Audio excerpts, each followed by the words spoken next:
अस्सलाम वालेकुम स्टूडेंट्स। एक अल्फाज है कंसिडर, एक लफ्ज़ है कंसिडर। इसका मतलब है समझा जाना। लेकिन अब ये समझना भी जो होता है, ये इसके बहुत सारे मीनिंग है। आप अंडरस्टैंड को भी तो कहते हैं समझना, आप गेट करने को भी समझना कहते हैं। I am not getting you, यानी कि मैं तुम्हें नहीं समझ सकता या नहीं समझ रहा हूँ। इसके अलावा मेक समबडी अंडरस्टैंड भी कहा जाता है, किसी को समझाना। लेकिन एक कंसिडर और भी है, इसको कहते हैं बतौर किसी चीज़ या हैसियत या किसी स्टेटस के बतौर आप समझते हैं, काबिल समझते हैं, तो वहाँ पर आप कंसिडर का लफ्ज़ इस्तेमाल करते हैं। कैसे, ज़रा एग्जांपल से देखते हैं। उसे एक समझदार इंसान समझा जाता है। आप देखें उसे एक समझदार इंसान समझा जाता है, यानी कि वो जो कोई भी है, हम उसके बारे में एक तसव्वुर रखते हैं कि वो एक समझदार इंसान है, उसकी पर्सनैलिटी को किया जा रहा है। यहाँ पर मैं उसकी फिजिकल अपीयरेंस को नहीं कह सकता, मैं ये नहीं कह सकता कि उसे खूबसूरत समझा जाता है।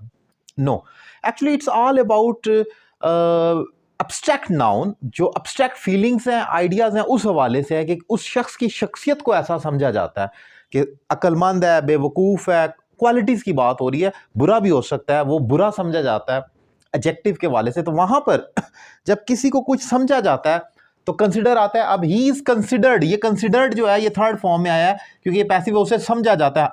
आई कंसिडर हिम, मैं उसे समझता हूँ, वो एक्टिव होगा। लेकिन he is considered as an educated person. अच्छा, ये डिफरेंट हो गया। इसका तो ये मतलब बन गया कि उसे एक तालीम याफ्ता या पढ़ा लिखा इंसान समझा जाता है। और अगर मैं को समझदार, he is considered as an intelligent person, wise person हो जाएगा। एक और एग्जाम्पल देखें, he was not considered for this job. ये ज़रा डिफरेंट एग्जाम्पल है। उसे इस नौकरी के लिए कंसिडर नहीं किया गया। जब किसी पोस्ट के लिए किसी को मुतय्यन किया जाता है या रखा जाता है या निकाला जाता है, तो वहाँ पर भी लफ्ज़ कंसिडर इस्तेमाल किया जाता है, जिसका मतलब है कि किसी को किसी चीज़ के हैसियत के अहल समझना। तो वहाँ पर आप किसी नौकरी के अहल समझते हैं, तो वहाँ पर भी आप कहते हैं कि ही was not considered for this job. इसके अलावा ये तो एक कंसिडर का और इस्तेमाल हो गया। इसके अलावा एक और इस्तेमाल भी होता है।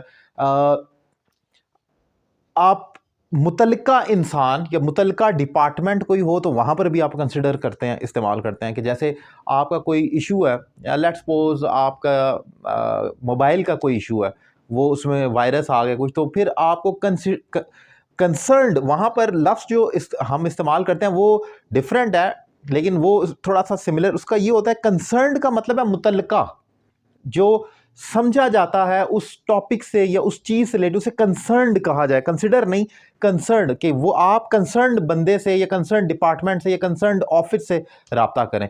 तो ये जो कंफ्यूजन होती है, ये कंसिडर और कंसर्न्ड की होती है। कंसर्न्ड के स्पेल है CUNCERNED।